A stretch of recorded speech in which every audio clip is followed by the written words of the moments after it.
깊이 있는 시선으로 오늘을 바라보는 뉴스 퍼레이드 문을 엽니다. 오늘의 주요 뉴스 보시겠습니다. 우리 축구부 국가대표팀이 월드컵 예선에서 태국을 상대로 3대0 완승을 거뒀습니다. 손흥민과 이강인이 합작해 골을 넣었는데 대표팀은 조 1위로 사실상 3차 예선행을 확정지었습니다.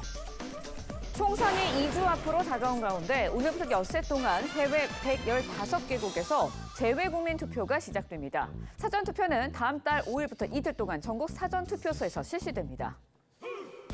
의사협회 신임 회장에 강경파로 꼽히는 임현택 소아청소년 의사회장이 당선됐습니다. 임 신임 회장은 의대 정원 감축을 주장해와서 정부와 대립각을 세울 거란 관측이 나오는데 정부는 의료계와 협의체 구성 논의를 시작했습니다. 네, 미국 볼티모어에서 대형 선박과 부딪힌 다리가 무너지면서 실종자 구조 수색 작업이 이어지고 있습니다.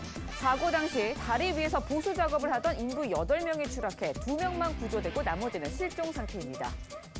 저희는 잠시 뒤에 돌아오겠습니다.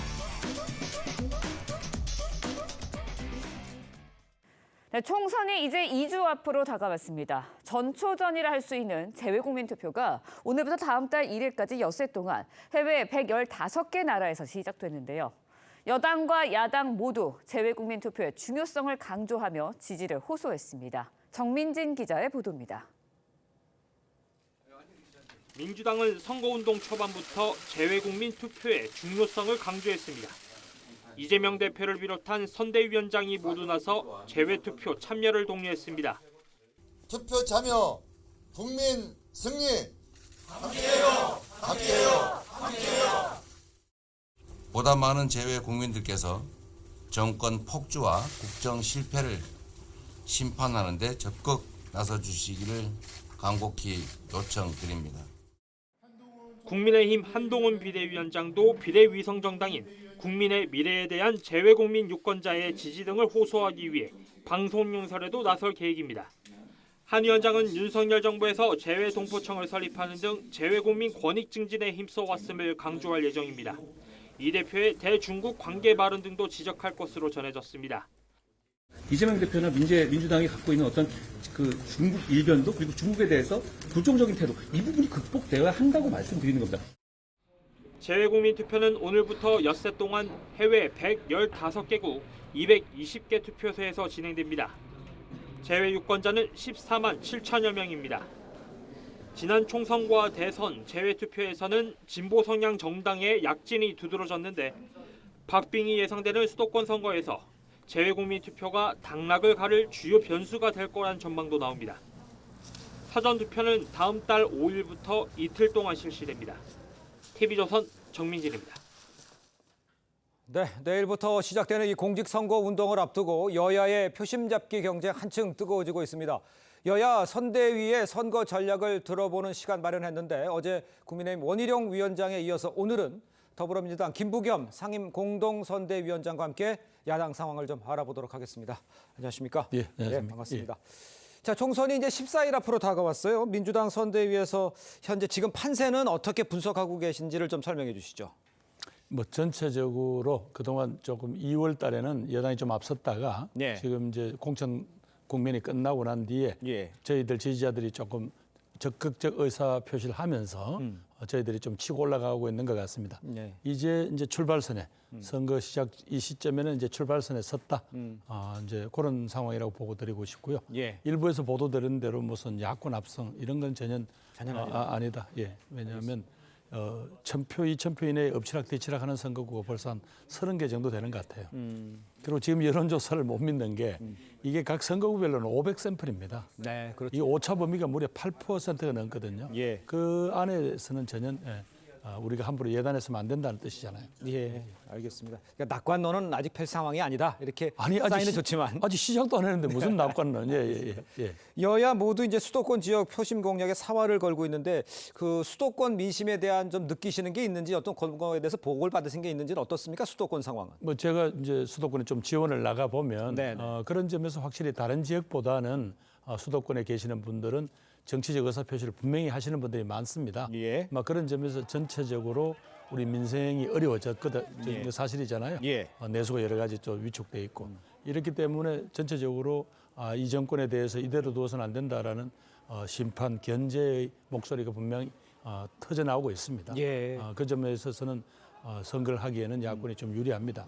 그러나 그러면서도 한편 또 세대별로는 나이가 드신 분들은 여러 가지 또 그분들은 고려하는 게 많지 않습니까? 그렇죠. 이런 것 저런 걸 따진다면 이제 정말로 지금부터 후보자들이 진정성을 가지고 예. 그분들한테 한 목소리를 이렇게 듣는 그런 진지함이 있어야 한다. 알겠습니다. 이렇게 말씀드립니다. 그 김 위원장 아까 말씀해 주셨지만 샘플도 작았었고 그다음에 지금 막 출발점에 있는 거라고 생각한다. 이렇게 네. 말씀해 주셨습니다만 네. 그 야당 내각에서는 이 범야권 200석 이야기도 지금 나오고 있지 않습니까? 거기에 대해서는 어떤 생각을 갖고 계세요? 아마 우리 당 지지자들이 지난번에 이제 대통령 거부권 행사 때문에 예. 몇 분 조금 상처가 있어서 그분들한테 조금 이제 희망을 주기 위해서 그랬다는 건데 우리나라 정치 지형 자체가 51대 49 늘 팽팽합니다. 네네. 약간 이쪽으로 쏠렸다가 저쪽으로 쏠렸다 그런 일이 있는 거죠. 근데 그게 200석이라는 건 터무니없는 이야기입니다. 예. 그러니까 알겠습니다. 그 이재명 대표 이야기를 해보죠. 뭐 지금 뭐 최근 들어서 이제 세스의 논란도 있었고, 그 다음에 지역 비하 발언에 대해서 비판하는 여당의 목소리도 있었습니까? 그런 것에 대해서 더 말이 강해지는 것에 대해서는 어떻게 평가를 하십니까? 원래 이 대표가 조금 어떤 사안을 네. 조금 이렇게 강하게 표현하는 게 또 이제 그분의 장점이지 않습니까? 네. 다만 집권 여당이 다양한 정책 수단이 있습니다. 예. 그런데 그저 이 당 대표 발언과 국민들 사이를 이렇게 자꾸 갈라놓는 이런 어떤 대응이나 이런 것들은 좀 자제해 주셨으면 좋겠어요. 예. 기본적으로 뭐 이제 경기도에 대한 문제나 이런 문제들은 아마 본인이 바로 사과를 했고요. 네네. 그 다음에 이제 이 중국 관련해서 발언한 거는 결국은 뭐예요? 우리가 이 국제 정치의 경랑 속에 너무 쉽게 어느 한쪽에 줄을 서는 이런 것들이 과연 현명한가 이렇게 이야기를 한 거잖아요. 네. 그럼 이런 것은 이제 선거 과정에서 양쪽을 대표하는 이론가들이 나와서 토론을 해서 국민들 앞에 상황이 이런 거구나 이런 걸 보여주면 될 일이지. 예. 그걸 가지고 야당 대표를 그냥 막 비난하는 것으로 선거를 치를 수는 없지 않겠습니까? 예, 알겠습니다. 그 세종갑 이영선 후보 갭 투자 의혹 때문에 공천이 취소됐잖아요. 네네. 그 다음에 이제 잇따라 튀어나온 게 이제 김기표, 문진석, 이강일 후보들 이야기가 나오고 있습니다.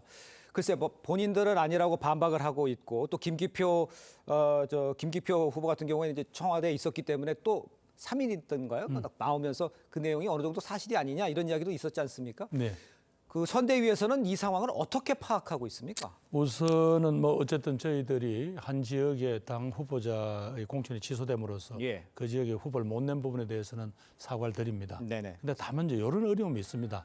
사실 어떤 후보가 아주 작심을 하고 속이기로 하면 당은 그걸 검증 권한이 없어요.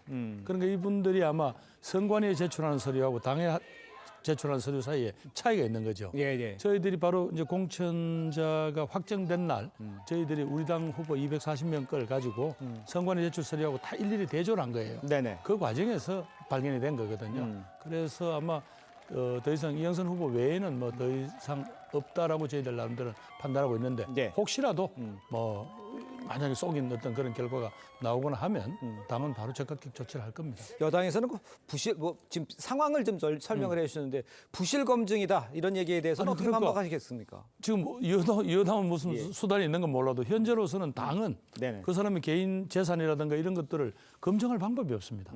그래서 지금 제도상 조금 미비 같아요. 네. 다만 선관위는 문제 제기가 되면 조사할 권한이 있습니다. 예. 그래서 이 문제에 대한 뭔가 각 정당에게 추천권을 준 이상 예. 거기에 대한 아마 정당이 또 거기에 걸맞는 권한을 주셔야 될 것 같습니다. 알겠습니다. 그 조국 혁신당 이야기를 좀 해보죠. 그 TV조선과 조선일보가 실시한 여론조사에서 보면 일부 지역에서 더불어민주연합보다는 조국 혁신당에 투표하겠다 이 응답자가 더 많이 나왔어요. 이 결과에 대해서는 위원장님께서는 이걸 어떤 식으로 분석을 하고 계십니까? 뭐 여기저기 다녀보면 네. 조국 혁신당에 대한 기대나 또 말씀하시는 분들이 많은데 네. 뭐 저는 핵심은 이런 거라고 봅니다. 네. 조국 혁신당은 딱 출발하자마자 검찰 독재 뭐 깨버리겠다 이렇게 아주 시원하게 이야기를 하셨거든요. 예. 그래서 조금 답답해했던 우리 국민들에게 특히 또 야권 지지자들한테 아주 이 설득력 있게 이렇게 호소를 한 것 같아요. 네. 그런 데 대해서 이제 좀 말하자면 관심을 끄는 것 같고요. 무엇보다도 우리 민주당은 덩치가 크지 않습니까? 지금은 또 그런데. 말하자면 예. 굳이 이야기를 하면 또 중도층도 우리는 또 생각해야 이제 되고. 생각을 해야 되고 네. 그래서 저희들은 그만큼 몸무게가 쉽게 못 움직이는 데 따른 어떤 그런 신선미, 예. 강렬함 이런 것들은 있었던 것 같습니다. 예. 또 하나는 아마 그 무렵이 조국 혁신당이 뜰 무렵에 우리 민주당이 막 공천 문제 때문에 좀 내부가 시끌시끌하고 그런 데 대한 조금 저희들에 대한 불만 이런 부분들도 반영이 된 것 같습니다. 예. 그러나 분명한 것은 저희들이 함께 시민사회와 함께 만든 더불어민주연합과 저희 민주당의 의석의 합이 한 석이라도 더 많아야 여당보다도 예. 그래야 저희들이 22대 원 구성에 예. 주도권을 지게 됩니다. 이건 변함없는 사실입니다. 나중에 조국 당하고 합당설 이야기 나오는데 그건 거전 그거 지금 현재 그렇지는 않습니다. 그분들이 창당할 때의 어떤 정신 자체도 그렇고 예. 또 현재 조국 대표나 그 당에 속하신 분들의 이야기를 보시면 예. 그럴 것 같으면 이런 상황이 어떻게 돌풍이 일어날 수 있겠어요? 예. 그건 사실은 전혀 아니라고 보시면 그럼 됩니다. 한 가지 더 가정해서 만약에 이제 원하는 의석보다 조국 신당이 더 많은 의석을 해서 글쎄요 그 민주당에서 몇 명의 더 의원을 모아서 교섭단체를 구성하는 이런 상황까지도 생각할 수 있는 상황입니까? 그건 뭐 제가 말씀드릴 수 있는 상황은 없죠. 아니지만 어젠가 뭐 조국 대표께서 말씀하시기를 예. 그 당의 돌풍에다가 예. 뭐 용해인 의원이라든가 예. 뭐 이런 자신들하고 여러 가지 긴밀한 관계를 있던 의원님들하고 예. 함께 교섭단체를 하겠다. 예. 그래서 정치적인 일종의 완충 노릇도 하고 뭐 견인차 노릇도 예. 하겠다. 예. 이렇게 말씀하신 것으로 보도가 됐던데요. 네. 뭐 그런 그림을 그리시는지 몰라도 예. 현재 제일 저희들의 관심은 22대 원 구성에서 우리 민주당이 주도권을 쥐고 적어도 입법권을 갖고 있어야 예. 대통령의 이런 일종의 독주를 예. 막을 수 있다. 예. 그건 분명한 사실입니다. 알겠습니다. 짧게 하나만 더 여쭤볼게요. 정치 오래 하셨잖아요. 그리고 정치권을 잘 아시잖아요.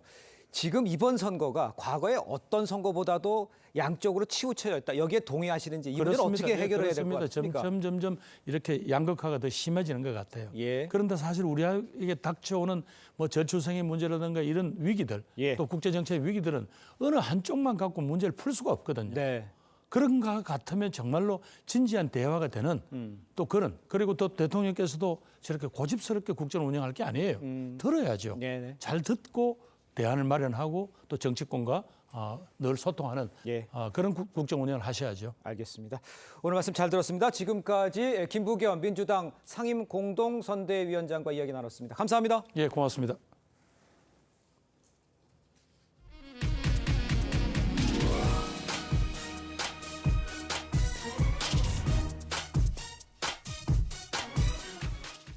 네, 총선 공식 선거운동 기간을 하루 앞두고 여야의 표심 잡기가 치열해지고 있는데요.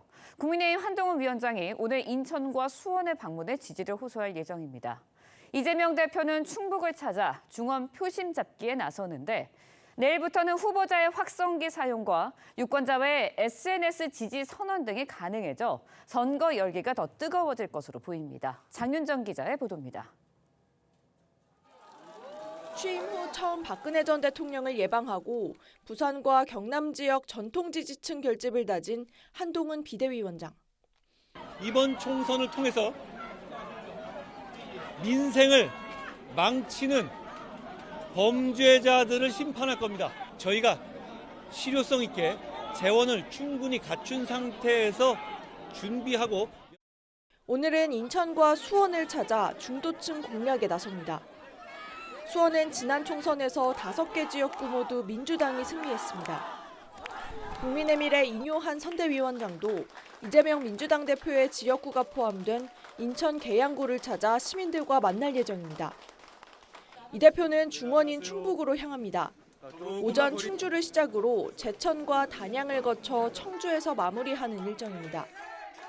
이 대표는 어제 서울 동작과 강동 등 이른바 한강벨트로 불리는 서울 주요 격전지를 잇따라 방문해 표심을 호소했습니다. 아리스토텔레스가 이렇게 말했습니다. 정치에 무관심한 자는 결국 가장 무능하고 저질인 인간에게 지배당한다.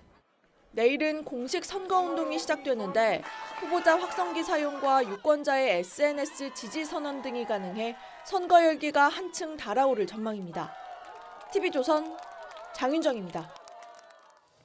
네, 총선이 14일 앞으로 다가오면서 여야가 총력전에 돌입한 모습이죠. 패널 네 분과 함께 정치권 소식 자세히 짚어보겠습니다. 네, 최창렬 6인대 특임교수, 이종근 전 데일리안 논설실장, 송영훈 변호사, 설주한 변호사 함께합니다. 안녕하십니까? 네, 반갑습니다. 안녕하세요. 자, 국민의힘 소식부터 좀 짚어보겠습니다. 한동훈 위원장 어제 대구를 찾아서 박근혜 전 대통령을 만났습니다. 어떤 이야기 나눴는지 직접 한번 들어보겠습니다.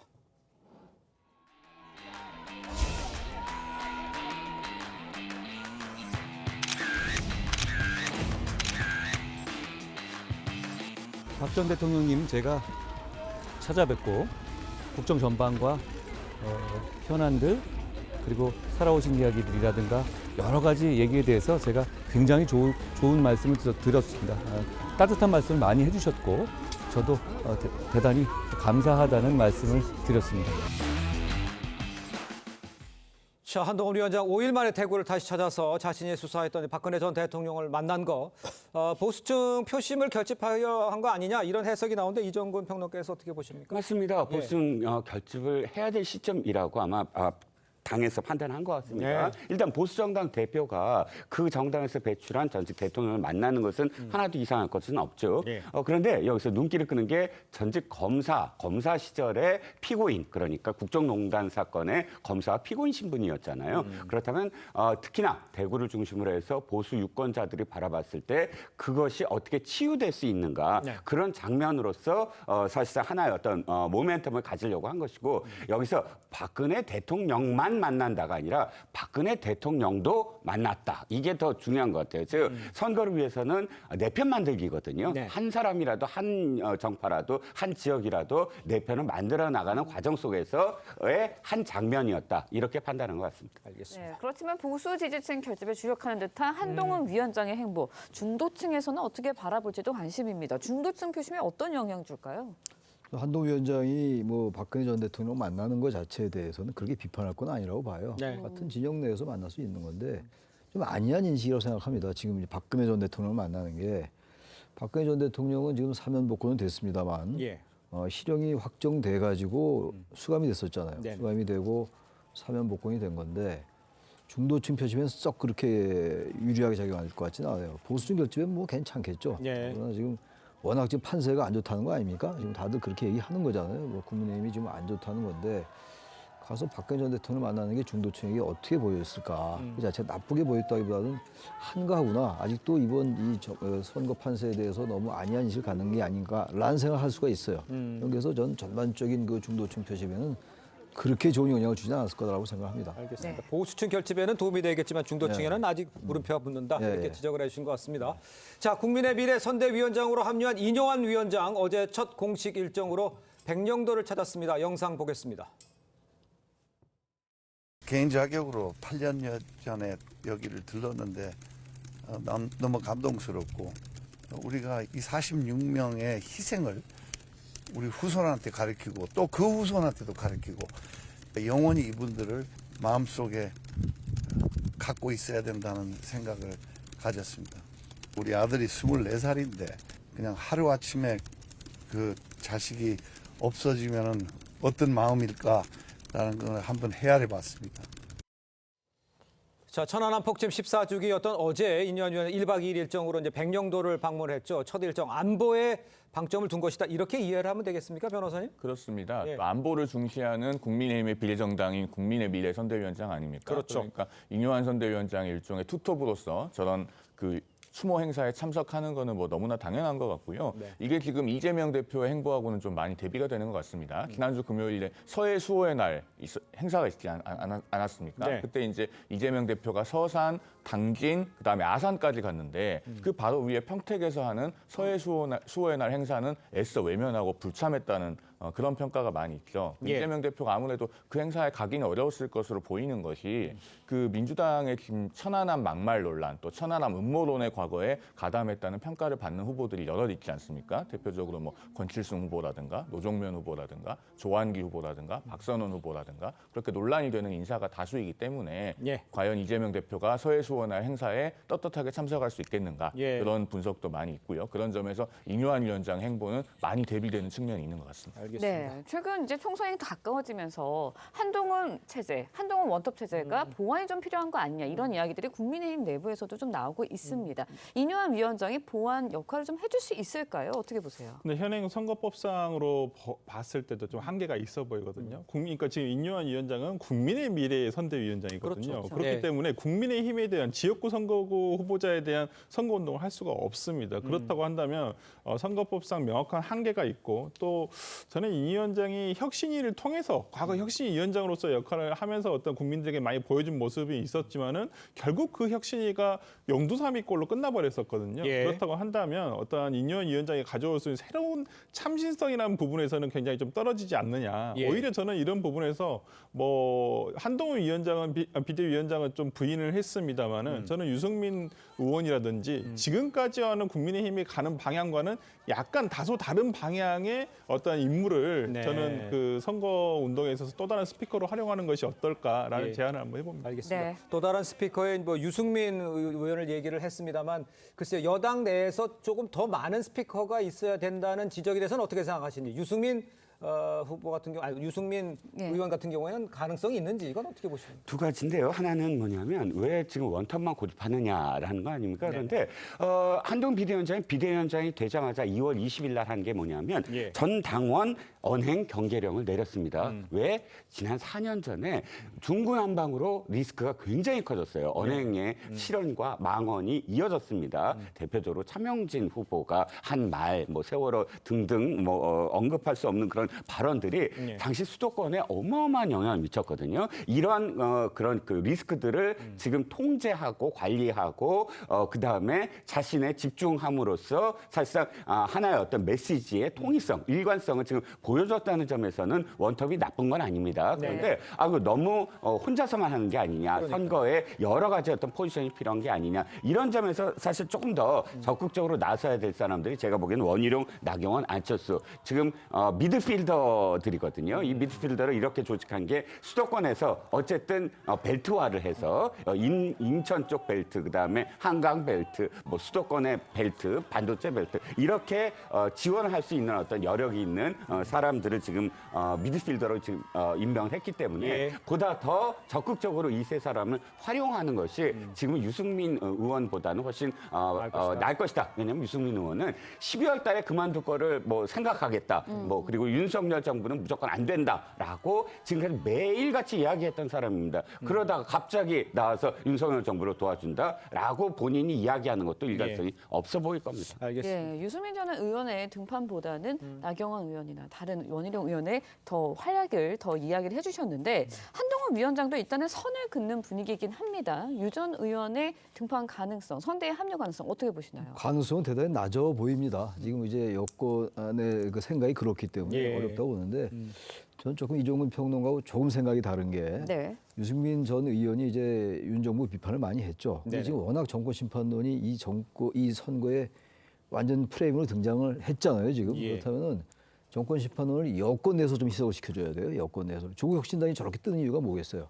확실하게 윤 정권을 반대한다는 게 더 강하다고 보는 거 아니겠어요? 이재명 대표 쪽보다. 예. 아까 김부겸 총리도 말씀하신 것처럼 뭔가 지금 이 파일을 키워야 되는 건데 이쪽에 여권이 그게 안 된단 말이에요. 네. 그렇다면 제가 볼 때는 유승민 전 의원이 나와서 그런 부분을 조금 보완해 주는 거예요. 유승민 전 의원이 지금 나와서 무슨 윤 정부 비판하겠습니까? 그렇게는 안 하겠죠. 선거에 보름 남겨놨는데. 그래서 그런 좀 중도층에게 소구력이 있으려면은 예. 유승민 전 의원이 나오면 좀 중도층들이 워낙 윤 정권 심판론에 기댔던 중도층들이 조금 볼 수 있다고 저는 생각해요. 전 그런 여권의 인식이 대단히 경직돼 있는 것 같아요. 정말 모든 사람을 동원해서 통합하고 아주 유승민 전 의원은 보수 진영이지 진보 진영은 아니지 않습니까? 예. 그런 점이 좀 아쉬워요. 국민의힘에게 말이죠. 네. 송 변호사께서는 지금 유승민 의원이 이제 일단 그 유경준 후보 지원 유세에 나갑니다. 그러니까 지금 중도층이라도 여기에 이제 조금 소구력이 있지 않겠느냐는 지적들 나오면서 원하는 거 없고 또 반대하시는 분도 있습니다만 어떻게 보세요? 글쎄요. 최창렬 평론가님께서는 이제 그 여권의 시각이 많이 경직되어 있는 것 같다 이렇게 말씀하셨는데 저는 좀 생각이 다른 것이 유승민 전 의원이 등판을 한다고 해도 효과가 있을지 잘 모르겠습니다. 왜냐하면은 그 동안에 이제 전면 등판을 안 한 지가 꽤 오래되지 않았습니까? 예. 2023년에 그 3.8 전당대회도 불출마를 일찌감치 하셨고, 그다음에 이번에도 그 적극적으로 본인이 공천 신청을 하질 않았고, 그렇기 때문에 사실은 상당 기간 어떻게 보면 정치 전면에서 멀어져 있다가 갑자기 어떤 역할을 부여받아서 등판을 한다고 했을 때 그게 과연 유권자들께 큰 소구력이 있을지 저는 좀 의문이고요. 그리고 네. 한동훈 비대위원장도 어제 이 부분에 대해서는 검토한 적이 없다라고 선을 긋지 않았습니까? 그런 점에서 봤을 때 어떤 역할이 적극적으로 부여될 것 같지도 않고, 물론 개인 자격으로 도울 수는 있겠죠. 그래서 유경준 전 의원에 대해서도 예. 지금 그 기원 유세를 하는 것 같은데 뭐 개인 자격으로 도울 수는 있겠습니다만은 전면 등판에 효과가 있을 것인가 여기에 대해서는 아무래도 좀 물음표가 그려집니다. 알겠습니다. 자, 다음 주제는 좀 리포트를 보고 이야기를 이어가겠습니다. 이재명 대표가요, 어제 대장동 사건 재판에 출석을 했습니다. 자, 그런데 대장동 재판부는요, 총선 전날입니다. 다음 달 9일을 포함해서 총선 전까지 3번 더 재판을 하겠다고 했습니다. 네, 이 대표 측은 가혹하다고 반발했지만 재판부는 불출석하면 구인장을 발부하겠다며 단호했습니다. 박한솔 기자의 리포트 보시고 이야기 이어가겠습니다. 이재명 대표가 출근길 유세에서 검찰을 맹비난합니다. 검찰이 굳이 이재명이 있어야 된다고 우기기 때문에 검찰이 정치하고 있다. 검찰이 이재명 야당 대표의 손발을 묶고 싶어 한다라고 저는 생각합니다. 지난 10일 지각 출석에 이어 19일 재판에 무단 불출석했던 이 대표는 법원이 강제 소환을 언급하자 2주 만에 대장동 재판에 나왔습니다. 선거 때문에 재판 불출석 반복됐는데 오늘 나오신 분 한 말씀 해주시죠. 법정에서 이 대표는 제가 없더라도 재판에 지장이 없다며 재판에 출석해야 한다는 검찰 입장을 이해할 수 없다고 했습니다. 하지만 재판부는 재판 절차는 판사가 정하는 것이라고 했습니다. 이 대표는 오는 29일과 다음 달 2일, 총선 전날인 다음 달 9일까지 선거 전 3차례 대장동 재판에 출석해야 합니다. 이 대표 측은 선거 전날까지 재판을 잡는 건 가혹하다고 했지만 재판부는 불출석할 경우 구인장을 발부하겠다고 했습니다. 재판은 코로나에 걸린 유동규 전 본부장의 몸 상태가 악화돼 3시간여 만에 끝났습니다. TV조선 박한솔입니다. 자, 지금 리포트 들으셨습니다만 설 변호사께 이걸 여쭤볼게요. 아까 리포트에도 나왔습니다만 자신이 없더라도 재판에 지장이 없다. 이렇게 주장한 것에 대해서는 어떤 식으로 변호사로서는 어떤 느낌이 받으셨습니까? 이게 상당히 뭐 비일비재한 일은 아닙니다. 보통의 그렇습니까? 일반적인 재판에서 뭐 피고인이 예를 들어서 상피고인이 있는 경우에, 그러니까 상피고인이라는 게 같이 재판을 받고 있는 피고인이 있는 경우에 내가 없어도 이 재판 진행할 수 있지 않겠습니까? 라고 하는 경우는 거의 없어요. 왜 그러냐면 일단은 원칙적으로는 피고인이 출석을 하는 것이 지금 형사재판의 원칙이고요. 네. 그다음에 불가피한 경우, 질병 등의 사유로 불가피한 경우에 불출석을 허가를 받아가지고 이렇게 재판을 불출석할 수가 있는 것인데 지금 같은 경우에는 이재명 대표가 이제 선거 일정상 정치 일정을 이유로 해가지고 재판부에 조금 양해를 구하고 있는 것인데 생각해 보면 이재명 대표 이 재판이 지난 9월 같은 경우는 단식. 그다음에 1월에는 이제 피치 못할 어떤 테러로 인해서 굉장히 지연된 상황이기도 해요. 네. 그렇다고 한다면 이걸 계속 재판장이 또 정치적인 일정에 따라서 연기를 해주는 것이 또 국민들이 봤을 때도 이 재판 또 언제까지 하는 것이냐. 그리고 너무 야당 대표이기 때문에 특혜를 요구하는 거 아니냐라는 거에 대해서 재판장이 또 허가를 해주면 또 그에 대한 또 비판도 면할 수가 없기 때문에 그렇죠. 그냥 원칙대로 하는 것이다라고밖에 볼 수 없을 것 같습니다. 네, 일단 뭐 대장동 사건 재판부 당장 내일 모레입니다. 29일 그리고 다음 달 2일 또 총선 전날인 9일까지 예외 없이 공판 진행하기로 했습니다. 그리고 앞서서 말씀해 주셨듯이 특혜라는 이야기 나오기 때문에 그냥 원칙대로 하겠다라는 게 재판부의 입장이거든요. 어떻게 해야 합니까? 이재명 대표는 원칙대로 출석을 해야 되겠죠. 물론 그동안에 워낙에 불출석을 많이 했기 때문에 출석을 과연 정상적으로 할지 좀 물음표도 그려집니다만은 출석은 피고인의 의무입니다. 그리고 그동안에 보면은 작년 10월에 그 재판을 안 나가면서 국정감사에 가야 된다고 했어요. 그런데 국정감사 도 안 나간 일이 있었습니다. 그리고 그 재판에 지각 출석한 일이 있었죠. 오전에 못 나가겠다고 해서 재판부가 휴정을 하고 오후에 개정을 하니까 오후에 출석을 해서 그나마 출석으로 처리가 된 일도 있었고 지난주에는 2번을 무단 불출석했습니다. 이런 상황에서 만약에 남은 재판에 또 불출석을 하게 되면은 재판부도 정말 이제는 강제 소환, 그러니까 구인장 발부에 나설 것이고 또 선거에도 악영향이 있지 않겠습니까? 특히나 투표 전날에도 지금 공판이 있는 상황인데 정말 정면으로 불출석하는 모습을 보인다. 국민들께서 굉장히 안 좋게 보실 거고 그것에 대해서는 상당한 수준의 어떤 후폭풍을 감수해야 되지 않을까 그런 생각이 듭니다. 알겠습니다. 네.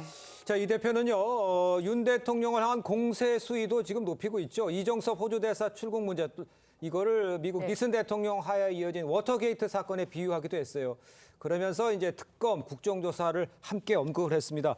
최 교수님은 어떻게 이런 강하게 나오는 거, 워터게이트까지 비유를 든 거, 이런 것들은 어떻게 평가를 하십니까? 요즘 이제 이재명 대표의 발언 수위가 굉장히 높아지고 있어요. 그러니까. 까내기 얘기도 했고, 이재명 대표뿐만이 아니라 지금 범야권에서 상당히 이제 윤 대통령 임기를 단축할 수 있다 이런 얘기도 했단 말이에요. 그렇죠. 임기 만약에 이제 200석이 된다면 그렇게 하겠다라는 건데. 예.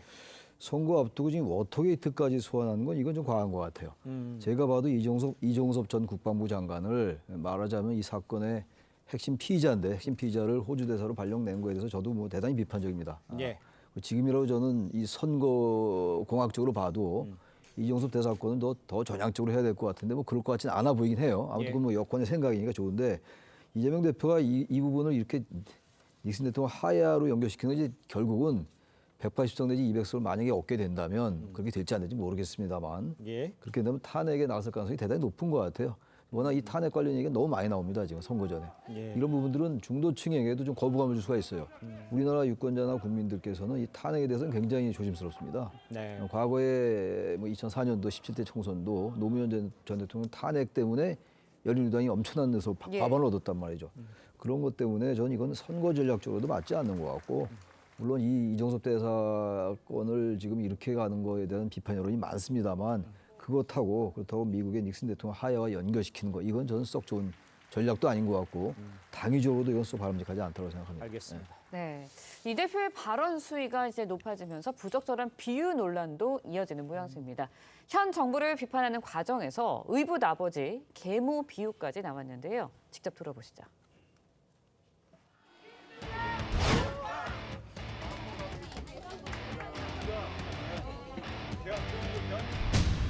선진 대한민국으로 10대 경제 강국이 지금 200대 촛불 하나 들고 그 추운 겨울 거리에서 박근혜 국정농단을 시정했습니다. 전 세계에 없는 무혈의 평화혁명을 만들어낼 만큼 역량 있는 위대한 국민들이십니다.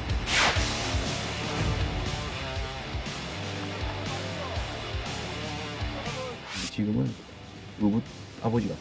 매만 때리고 사랑은 없고 계모 같아요. 파치 엄마 같아요. 파치 엄마.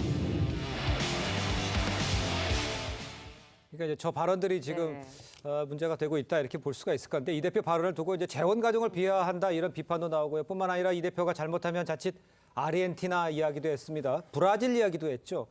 글쎄요, 뭐 외교적으로 문제는 없는 건지, 그것도 괜찮은 건지 저런 표현들, 점점 강해지는 표현을 어떻게 평가를 하십니까? 그렇습니다. 지금 양안 관계, 그러니까 중국과 대만의 쉐쉐 문제도 사실 외교적으로 문제가 될 수 있는 문제고요. 네네. 그리고 지금 아르헨티나 역시 마찬가지입니다. 근데 문제는 아르헨티나가 굉장히 부국이었어요. 엄마 찾아 산말이라는 만화 아십니까? 그게 이탈리아에서 사실은 아르헨티나로 떠나가는 아이입니다. 아르헨티나는 워낙 부국이기 때문에 이탈리아보다도 그거를 그 시대적 배경이 있었습니다. 그런데 왜 이렇게 몰락했습니까?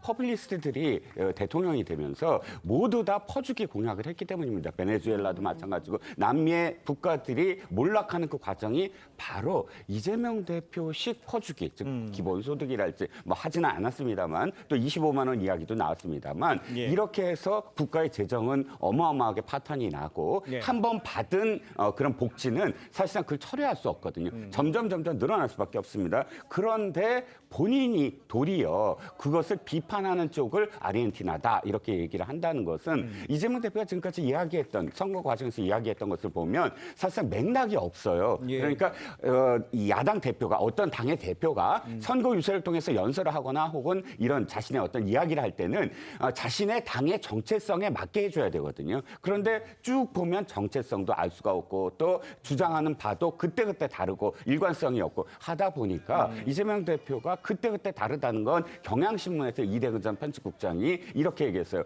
예. 유효 기간이 너무 짧다. 이 사람의 발언은 이렇게 얘기하지 않았습니까? 예. 그러니까 물론 그렇다고 해서 지금 이재명 대표의 어떤 발언이 바뀔 것 같지는 않습니다. 예. 지금 굉장히 고무되고 있고 업돼 있는 상태이기 때문에 네. 이것이 제가 보기에는 당장 한 번에 뭐 무너지진 않을지언정 그 민주당의 차근차근 이 리스크, 이 막말 리스크가 정말 힘들어질 거다. 이 민주당의 영향을 미칠 거다라고 생각을 합니다. 알겠습니다. 네, 그런가 하면요. 이제 공천 과정에서 이 대표와 대립각을 세웠던 임종석 전 비서실장 내일부터 수도권 접전 지역 유세에 동참할 것이라고 합니다. 네. 임 전 실장이 선거에 지원하는 것 어떻게 보세요? 어차피 임종석 전 실장은 이제 당의 결정을 수용했고 예. 민주당에 남았지 않습니까? 남았으면 선거 도와야죠. 백의종군 한다고 합니다만 아무것도 안 하고 있을 수 있겠어요. 그러니까 네. 선거 이제 막바지에 오면서 자신의 역할을 하는 거겠죠. 이제 임 전 실장도 선거 이후에 자신의 정치를 해야 될 거 아니겠어요. 근데 선거 기간, 선거 국면에서 네. 아무것도 안 해가지고는 선거 끝나고 나서 민주당 내에서 뭘 주장할 수 있는 명분이 약하지 않겠습니까? 네네. 그런 측면에서 한다고 보고 또 저는 지금 현재로 봐서는 예. 여러 가지 전망들에 의하면 민주당이 좀 유리한 국면이니까 네. 그런 것도 영향을 좀 줬으리라고 저 봅니다. 예, 뭐 당연한 행동이겠죠, 이 부분이요. 예, 알겠습니다. 요거 하나 뭐 추가로 네. 짚어보겠습니다. TV조선 취재에 따르면요. 인천 서구을 민주당 후보인 이용우 변호사가 공천을 받은 직후에 500여 건의 수임 기록을 한꺼번에 신고를 했어요. 네. 그러니까 이것도 나중에 그냥 한꺼번에 다 이것도 참 도덕적으로는 문제가 있는데 어떻게 평가하세요, 변호사님? 그러니까 뭐 이게 약간 저는 모르겠습니다. 이게 변호사 업무를 하다 보면 네. 보통 1년에 한 번씩은 저희가 이제 신고를 합니다. 예. 변호사 협회에 내가 지난 1년 동안 어떤 사건들을 다 했었다라는 것들을 저희 하게 돼 있는데 그러니까 이용우 후보 측에서 얘기를 한 거대로 그 경유 증표라 해가지고 이렇게 소송의 선임계에 우리가 붙이는 이렇게 증표가 있습니다. 그건 예. 저희가 변협에서 구입을 해서 개별적으로 구입을 해서 내는 것인데 이것으로서 변호사가 어떻게 사건을 선임하고 있구나라는 것을 확인할 수 있거든요. 그래서 이 수임 신고를 하지 않았던 것이지 뭐 안 한 게 아니다. 그리고 경유 증표를 안 냈다라고 지금 얘기를 하고 있는데 모르겠습니다. 매년 해야 될 일이거든요. 변호사의 근데 본인이 지금 법무법인에 속해 있으면서 아마 약간 절차적으로 문제가 있었던 것 같은데 예. 뭐 크게 이게 뭐 법적으로 어긋난 부분은 아니고 변호사 뭐 의무로서 좀 했어야 될 일인데 성실하지 못했던 부분에 대해서는 비판을 좀 받지 않을까라는 생각을 해봅니다. 네, 법적으로 크게 뭐 어긋나지 않다고 말씀해 주셨는데 서울 예. 변호사회는 이 후보가 변호사법 위반했다라고 보고 대한변협에 징계를 요청한 상황입니다. 어떻게 보세요? 그 서울지방변호사회가 지금 징계 요청을 했기 때문에요. 어느 정도 징계 사유가 된다는 관점에 대한 설득력은 좀 있는 것 같습니다. 아무렇게나 징계 청원을 하지는 않거든요. 그리고 저도 좀 잘 이해가 안 되는 것이 이게 소송 위임장을 법원이나 수사기관에 제출할 때 그 예. 경유 증표를 첨부하는 것은 기본입니다. 그다음에 요새는 지금 변호사회에 그 경유 시스템이 전자화돼서요. 전자로 입력을 하면은 그 경유 확인서가 전자로 출력이 됩니다. 그걸 첨부를 하거든요. 그런데 500여 건이나 될 정도로 이게 신고가 누락이 됐다면은 그럼 얼마나 오랫동안 이 경유 신고를 정상적으로 안 한 것인가라는 의문이 들어서 이것은 이용우 후보가 좀 상당한 수준의 해명이 필요하지 않나 그런 생각이 듭니다. 알겠습니다. 자, 이번에는 제3지대 이야기도 좀 해보도록 하겠습니다. 조국 혁신당의 조국 대표가요. 20석까지 바라는 건 과역이라면서도 군소정당과 힘을 합쳐서 공동 교섭단체 구성할 수도 있다. 이렇게 가능성을 언급을 했습니다. 만들 수 있을지 최창렬 교수님께서는 어떻게 보십니까? 원내 교섭단체를 만들려면 20석이 필요할 거 그렇습니다. 아니겠어요. 근데 지금 조국 혁신당이 몇 석이 얻을지 모르겠어요. 네. 지역구에서는 뭐 한 명도 안 나오는 거니까. 맞습니다. 그럼 지금 기본소득당, 사회민주당과 이제 어떤 연대를 해서 이쪽이 뭐 연합 정치라고 봐야 되겠죠. 이제 예. 원내 교섭단체를 만들겠다는 건데 합당이나 이런 건 아니더라도. 근데 글쎄 이게 지금 기본소득당이나 사회민주당 그리고 무소속 등 합쳐서 그 정도 의석이 나올지 모르겠어요. 아니 15석 정도 나온다면야 5석 정도를 어떻게 할 수 있겠죠. 20석까지 채울 수 있는데 15석까지 나올 수 있을지 나올 수 없어요. 지금 조국혁신당이 여러 가지 지지세가 상세인 건 맞는데. 네. 저는 그러나 중요한 거는 사회민주당 네. 이런 정당 사실 우리가 들어본 정당이 아니에요. 독일의 무슨 3인당도 아니고 말이죠. 그러네요. 이런 정당들과 같이 연대한다. 이게 그리고 또 하나가 조국혁신당이 지금 조국 대표가 1심, 2심에서 실형을 받았잖아요, 지금. 그렇게 된다면은 대법원 판결만 남겨놓고 있는 건데 예. 만약에 수감이 된다면은 과연 조국혁신당이 명분이 있을까? 대표가 수감된 상황이라면 지금 수감이 안 됐기 때문에 그렇죠. 그래도 유권자들에게 가시로 보이는 게 별로 없는데 예. 정께서 조국혁신당의 앞날은 그렇게 꼭 원내 교섭단체까지 간다라고 전망이 좀 어렵지 않을 거라고 생각합니다. 알겠습니다. 예, 예. 개인적인 전망을 이야기해 네. 주셨고요. 저희 다음 주제는 리포터로 만나보고 이야기를 이어가겠습니다. 정부의 이 주요 대화 상대인 의사협회 신임 회장에 임현택 후보가 당선이 됐습니다. 네, 임 당선인은 강경파로 꼽혀 대화보다는 정부와 대립각을 세울 것이라는 관측이 나오고 있는데요. 정부와 의료계는 일단 협의체 구성 논의는 시작했습니다. 정수양 기자의 보도입니다. 차기 의사협회장의 임현택 후보가 득표율 65%로 당선됐습니다. 대한소아청소년과 의사회장인 임 당선인은 5월부터 3년간 의협을 이끌게 됩니다. 임 당선인은 의대 정원 1000명 감축을 주장하는 강경파로 꼽힙니다. 정부와 대화 전제 조건도 의대 증원 원점 재검토이고 책임자 파면까지 요구합니다. 정부가 원점에서 재논의를 할 준비가 되고 전공의와 학생들도 대화의 의지가 생길 때 그때 협의가 시작될 것이라고 생각합니다. 반면 정부는 2000명 증원을 못 박은 상황이어서 양측이 접점을 찾기는 쉽지 않은 상황입니다. 윤 대통령은 의료계에 대화에 나서달라고 호소했습니다. 일부 의대 교수들이 어제부터 사직서를 제출하기 시작했습니다. 의료 개혁을 위한 정부와의 대화에 적극 나서주시기 바랍니다. 2000명 증원 규모는 유지하고 대신 보건의료 분야를 안보 치안과 같은 반열에 둔 과감한 재정 투자와 의료 예산 논의에 의료계 참여를 제안했습니다. 한덕수 총리는 서울대병원에서 의료계 관계자를 만나 협의체 구성 논의를 시작했습니다. 이 자리에 전공의 협의회와 의대 교수 협의회는 불참했습니다. 여당 일각에서는 증원 규모도 의사들과 논의해야 한다는 의견도 나옵니다. TV조선 정수양입니다. 자, 지금 들으셨습니다만 전해드린 대로 대한의사협회 신임 회장에 임현택 대한소아청소년과 의사회 회장이 당선이 됐습니다. 강경파로 분리가 되는데 더 투쟁이 더 협상보다 투쟁이 더 강화되는 건 아니겠습니까? 네, 그렇습니다. 임 후보가 60%가 넘는 지지를 받았어요. 네. 그렇다면 또 지금까지 주장해왔던 게 정원을 더 줄여야 된다. 뭐 1000명을 더 줄여야 된다. 이 정도면 거의 뭐 완전 강경합니다. 네. 그런데 어차피 지금 의협 쪽에서는 강경한 쪽으로 선택을 했으니까 보다 더 충돌할 텐데 가만 들여다보면 사실 이 협회가 여러 가지 층위가 있습니다. 의대 교수협회도 따로 있고 전공의협회도 따로 있고 물론 지금 협의체에는 이 두 단체가 포함되지 않았습니다만 그럼에도 불구하고 협의체가 이루어지고 또 이 대화의 어떤 물꼬가 튀어진다면 의사협회와 결을 달리할 수 있는 그런 의사들의 어떤 집단이 생겨날 수 있다고 보고요. 네. 지금은 협의체가 시작이 됐다는 것에 저는 조금 더 방점을 두고 싶습니다. 네, 대화보다는 강경한 도서로 좀 나가지 않겠냐는 말씀해 주셨는데 윤 대통령 보건의료에 가감한 투자 이야기했고요. 의료계 향해서 내년도 예산도 논의하자고 했고요. 또 의료개혁에 대해서도 구체적으로 논의하자라고 언급을 한 상황입니다. 의료계를 설득하는 데 도움이 될까요? 어떻게 보세요? 도움이 전혀 안 되지는 않겠죠. 그런데 역시 다들 말씀하는 거긴 합니다만 의대 정원 문제예요. 의대 정원을 얼마나 늘릴 것이냐의 문제인데 지금 보세요. 지금 대한의사협회 이분 새로운 회장 이분 얘기는 뭐 1000명 정도 얘기하고 있는 거 아니에요? 이거는 협상을 하기 위한 카드겠습니다만 지금 정부의 태도가 2000명에서 한 명도 양보할 수 없다라는 거 아니겠어요? 네. 그렇게 해서 협상하기가 어려워요. 여러 가지 지금 조건을 좋은 얘기를 많이 했어요. 대통령이 윤 대통령이 많이 말씀을 했는데 지금 의료계에서는 이런 부분들에 대해서 문제를 제기하는 게 아니거든요. 의대 정원이 너무 한꺼번에 늘어난다는 거잖아요. 예. 의대 정원 문제에 대해서 의료계는 처음엔 한 명도 안 된다고 그랬다가 0명이라는 얘기는 아니다. 증원 전혀 하지 말라는 얘기는 아니다라고 얘기하고 있는 상황이기 때문에 일단 정부도 2000명에서 양보할 수 있다는 그런 메시지를 줘야 돼요. 그래야지 저기 타협 테이블에 앉을 수 있지 않겠어요? 네. 2000명에서 한 명도 양보할 수 없다라고 하면 계속 의료단체에 의사단체에 명분을 주는 겁니다. 선거 얼마 안 남았. 이게 선거하고 연관 안 시킬 수가 없잖아요, 현재. 그렇죠. 근데 이 상태로서 어떻게 저는 왜 이렇게 고집을 하는지 모르겠어요. 2000명에서 좀 양보한다고 얘기하고 그런 다음에 앉아서 그 서로 타협하면 될 거 아니겠어요? 그래야지 뭔가 물꼬가 튀는 거 아닙니까? 물꼬가 좀 튀어가는 것 같긴 한데 이대로 간다면 다시 원점으로 돌아가는 거거든요. 게다가 지금 강경파가 이렇게 들어왔으니까 이 강경파 이면택 이런 이 회장 이분에게 또 더 명분 줄 수가 있다고요. 예. 정부가 조금 더 열린 마음으로 유연성을 가지고 탄력적으로 대처하는 게 예. 여러 가지로 좀 좋지 않냐고 생각합니다. 선거에도 그렇고 국민의힘 입장에서 말이죠. 알겠습니다. 그런 말씀드립니다. 예. 설주환 변호사께 이렇게 여쭤볼게요. 지금 네. 한덕수 총리가 이제 만나서 얘기를 하려고 하고 있고 또 만나고 있잖아요. 근데 그 전공이나 의대 교수는 또 참여를 하지 않았어요. 그러니까 이제 반쪽짜리 아니냐.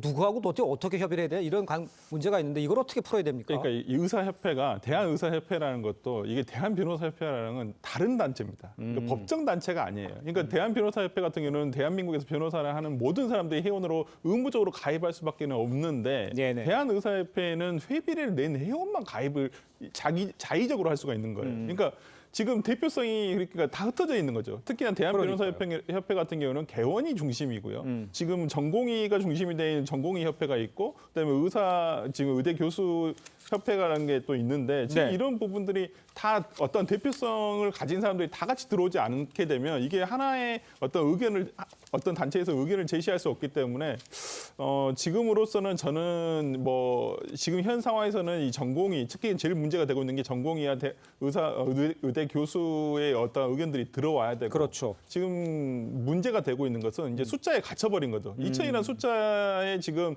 정부가 갇혀있기 때문에 여기에 대한 유연성을 발휘해야지만 어떤 진짜 얘기가 시작될 수 있을 것이다. 저는 그렇게 봅니다. 알겠습니다. 네. 자, 오늘 말씀 여기까지 듣겠습니다. 고맙습니다. 네, 고맙습니다. 네.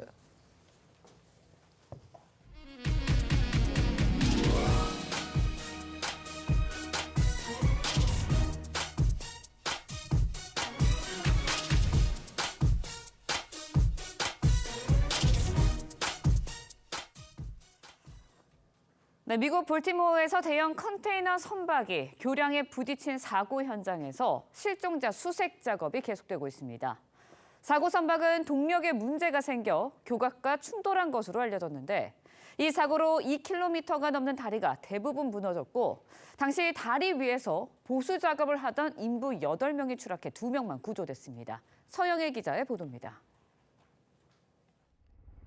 무너진 잔해들 사이로 컨테이너를 실은 대형 선박이 보입니다.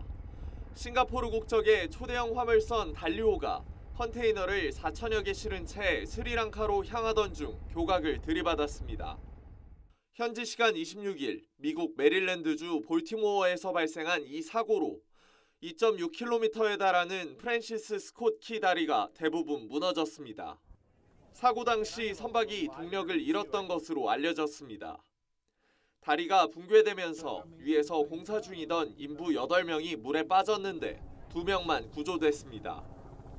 당국은 순찰선과 헬리콥터를 동원해 나머지 6명을 수색 중입니다. The Coast Guard's primary mission right now is search and rescue, looking for any survivors in the water. On scene, we currently have 3 small boats. 하지만 수온이 낮고 다리 잔해가 엉켜 있어 수색에 난항을 겪고 있습니다. 앞서 실종자가 20명가량으로 추정됐지만 충돌 전 선원들이 위험을 알리면서 다리 통행이 통제돼 피해를 줄였습니다. Many of the vehicles were stopped before they got onto the bridge, which saved lives in a very, very heroic way. 테러 혐의는 발견되지 않았습니다. 뉴욕타임즈는 해당 선박이 지난해 칠레에서도 기계 결함이 있었다고 보도했습니다. TV조선 서영일입니다. 아동문학계의 노벨상이라고 불리는 안데르센 상을 한국 최초로 수상한 작가 이수지 씨가 본인의 작업과 그림책에 대한 생각들을 털어놨습니다. 아이부터 어른까지 우리는 왜 그림책을 봐야 할까요? 박소영 기자의 보도입니다. 책을 펼치자 쏟아지는 여름. 한낮의 태양 아래 물놀이하는 아이들의 웃음소리가 들리고 잠시 후에는 거센 비바람이 몰아칩니다. 이수지 작가의 그림책에는 손에 잡히는 친절한 서사나 명확한 메시지가 없습니다. 그림과 그림 사이를 메우는 건 독자의 상상력입니다. 눈을 바쁘게 움직이면서 자기만의 의미를 파악하는 거죠. 오독의 즐거움이라는 꼭지에서 그런 얘기를 썼는데 오독할 수 있는 그림책은 얼마나 멋진 것인가. 작가는 어디서부터 어떻게 읽을지를 모두 독자가 결정하는 것이 그림책의 큰 매력이라고 말합니다. 글은 순서가 있잖아요. 글은 서사가 있고 아주 짧은 문장일지라도 이미 그 안에 어떻게 이것을 읽으라는 지시가 들어가 있다고 생각해요. 그림은 그런 설명이 없습니다. 생애 처음으로 펴낸 이번 에세이에는 작가로서 그가 지나온 시간과 창작 철학, 매일의 일상적 삶을 모두 담았습니다. 온라인 동영상 서비스부터 쇼폼까지 볼 것이 넘쳐나는 시대. 하지만 여전히 책만이 줄 수 있는 것이 있습니다. 작가는 중요한 것은 책을 대하는 태도라며 아이에게 그림책을 읽어줄 때도 가르치겠다는 생각이 아니라 함께 느낀다는 생각으로 접근해야 한다고 강조했습니다. TV조선 박소영입니다.